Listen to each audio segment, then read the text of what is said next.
Bhartṛhari's theory of knowledge, Bhartṛhari's theory of Sphoṭa theory, one really needs to know at least some basic, have some basic understanding of Bhartṛhari's metaphysics. And so I will try to explain that. It might prove to be very challenging, but I will make an effort. And then I will talk about the origins, beginning with Patanjali, and then I'm going to Bhartṛhari, try to explain what actually this theory means. This theory, they had different ideas. So probably some of you know, and I'm sure some of you do know, that Indian generations of grammarians that preceded him.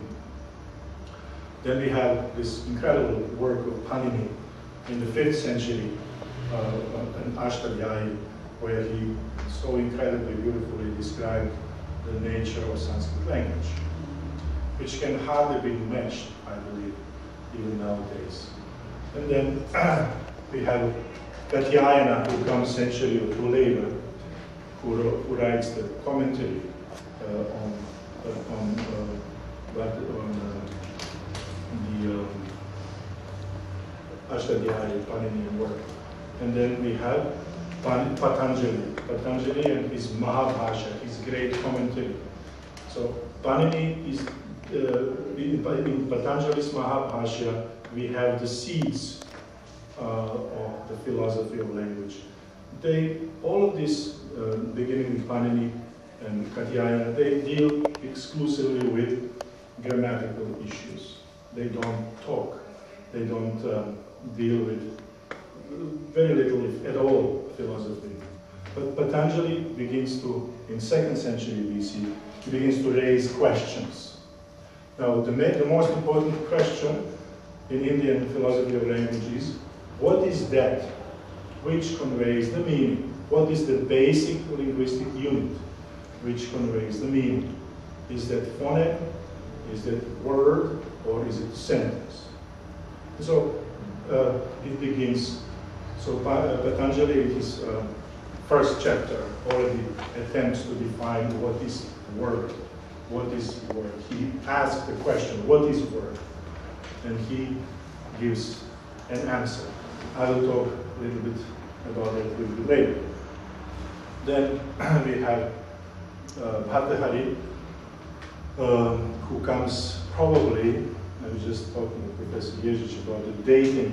Bhartṛhari is not very easy, and probably 5th or 6th century AD. And he wrote 2 major books. One is Mahabhashya Deepika. Mahabhashya Deepika is the commentary on Mahabhashya. We only have fragments of that book. Not all of it is, but it has been published. It was published by the University of Pune, where people like Professor Joshi and Professor V.N. Jha and some others worked on that, and that was published some maybe 17, 18 years ago. It's a very, but it deals only with grammatical issues mostly. And the second and most famous work of Bhartṛhari was Vakyapadīya. Vakyapadīya, which means the book about the words and sentences. The book about the words and sentences. And it consists of 3 parts. The first part outlines his basic metaphysical view, his metaphysical understanding in the first chapter, but also talks about Sphoṭa theory of language. And then in the second, he deals with the sentence. He there presents a great number of various definitions that various schools proposed defining a sentence. And the same in the chapter 3, he deals with the word. It's a very complicated chapter, but it's a very interesting one, chapter 3. Now, I here only have a little bit, just to show you. This is the first chapter. this is a transliteration of the Sanskrit text, and it consists of different editions and different number of shlokas, or karikas, some verses. This one has 183. But it is not, here we have only shlokas, the verses, the karikas, but the commentary is also there. This is the style of writing of Indian Shastras. Now, to begin to understand the Bhartṛhari's view, I'm just going to read you the first shloka here. It's really important.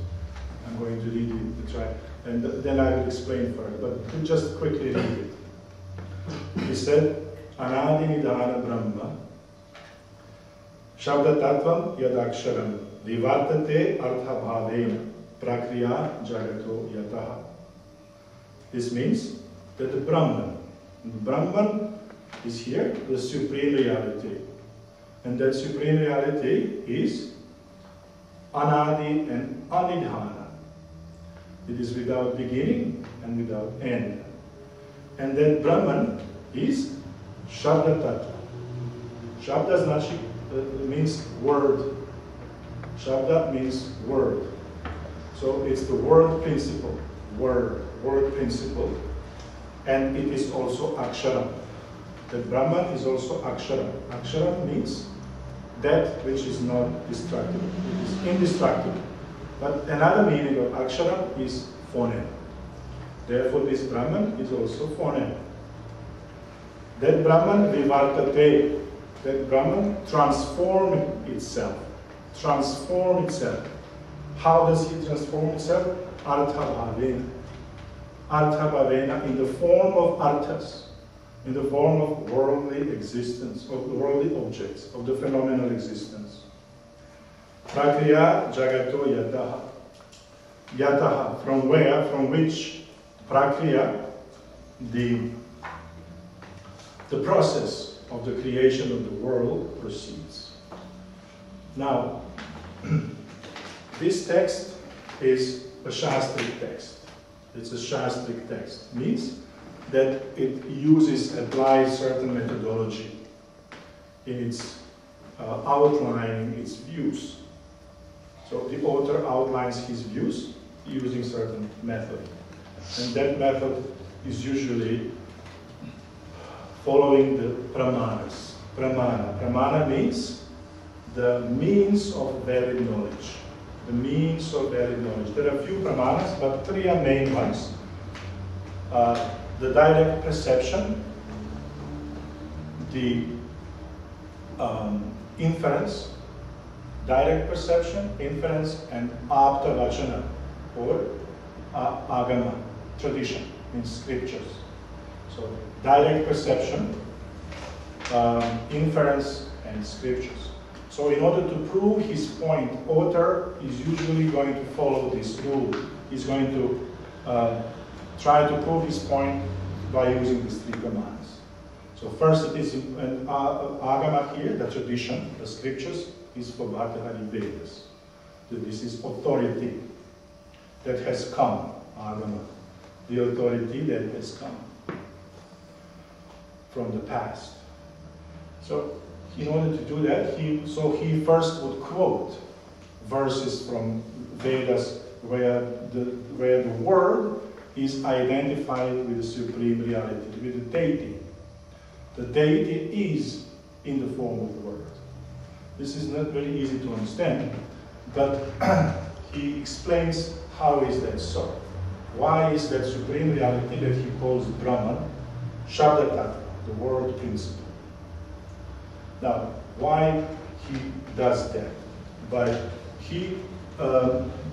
So he will first quote Vedas where this is actually expressed very clearly, that the word unfolds itself into the whole manifestation. The whole universe is the product of the word.